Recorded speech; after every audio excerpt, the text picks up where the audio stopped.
The news of the Buddha spread throughout the world near the time of the birth of the Gautama Supreme Buddha in India.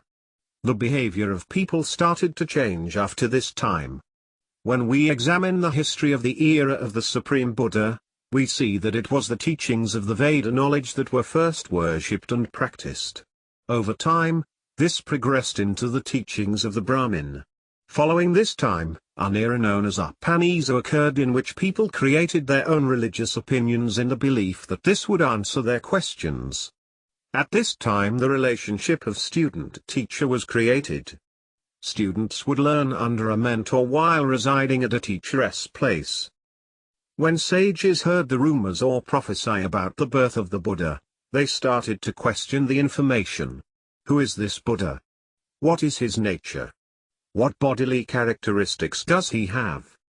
How can one find or identify him? These sages were the founders of the teachings of the Veda and Ayurveda knowledge.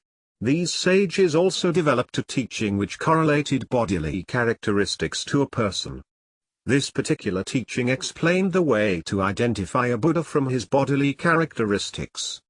Most of the Brahmins of the time learned this knowledge. Based on this knowledge, the Brahmins found that a person with 32 auspicious marks would become a Buddha. This was widely believed among the people who lived at that time. If a person with such bodily marks was to live a household life, then he would become a universal king, Chakravarti king, over the entire world. These bodily characteristics became the basic features for the outside world to identify the Buddha. So, open your heart and believe in the most fortunate one with these remarkable characteristics that are only found on him. The Lord Buddha obtained these great bodily characteristics as a result of the merits he accumulated from his meritorious actions through his physical body, speech and mind.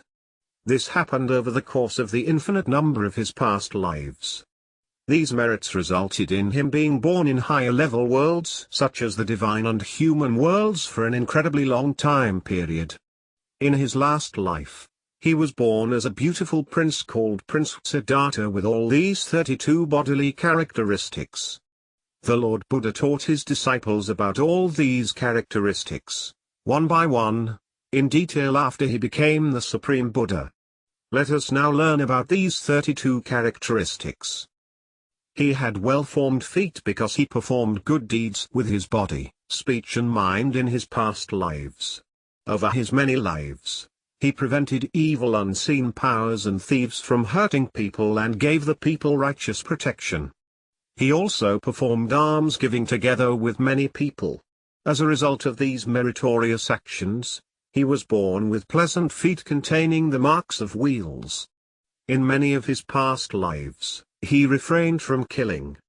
He felt shame in killing other beings and gave up all types of weapons. He lived his past lives with compassion towards every being. This was why he had long fingers and a straight body like that of a Brahma, a higher-level being who lives in the divine world called the Brahma world. He also had a body with well-formed muscles.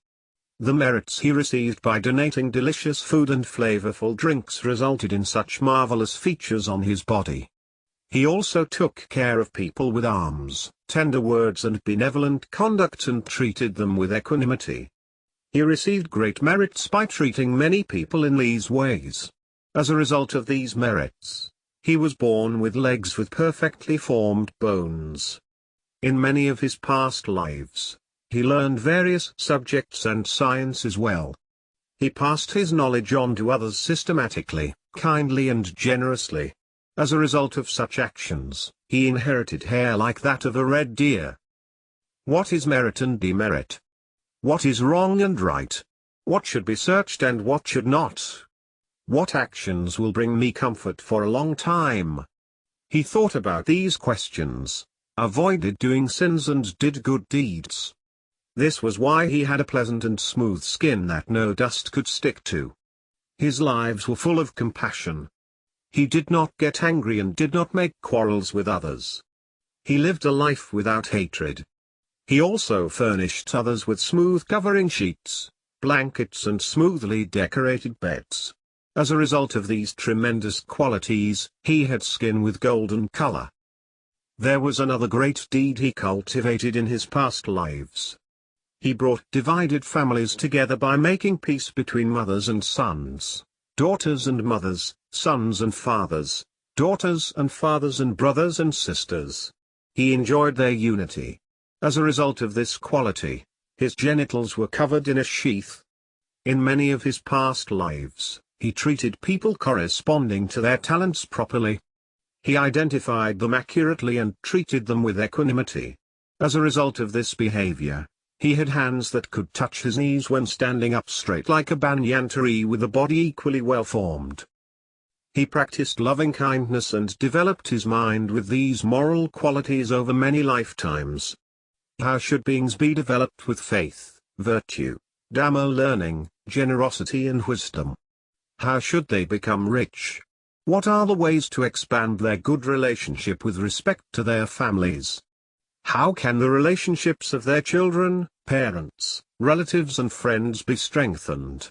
Similarly, Buddha lived many lives as the Bodhisattva, thinking kindly and compassionately about others' joy.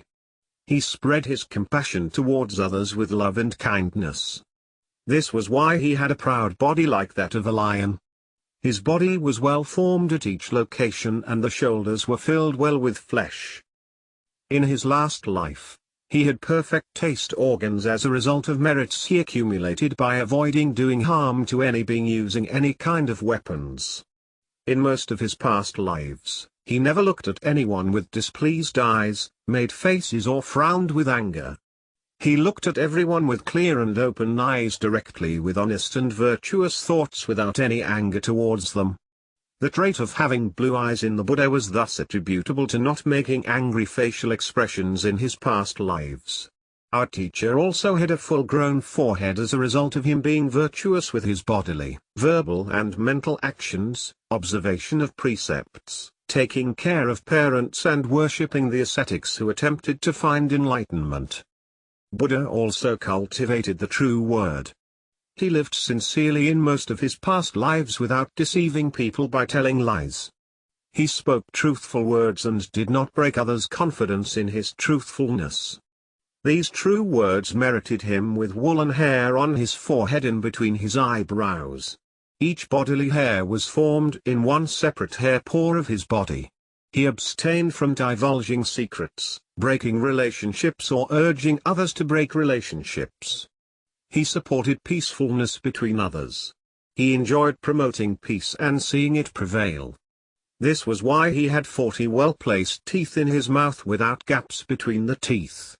He practiced faultless speech in most of his past lives. He did not use rude words but instead used the words others were pleased to hear. This was why he was born with a deep voice like a Brahma, a being in the Brahma world, known as Brahman voice, and a broad and long tongue. His jaw was fully grown like that of a lion because he used the words of truth that benefited others and avoided useless words. The teeth in his mouth were naturally pure white in color. This was because of his sincere livelihood. In many lives in which he traded, he never cheated with weights and measures. He did not take bribes, deceive others with cheating methods or take things from them forcefully or by trickery. We must understand that the Gautama Supreme Buddha inherited all these great characteristics because of the great merits he accumulated in his past lives. Such a great person thus lets us believe in him and his meritorious deeds. You must remember it and make a determination to become a person valuing such great merits and to become virtuous and meritorious accordingly.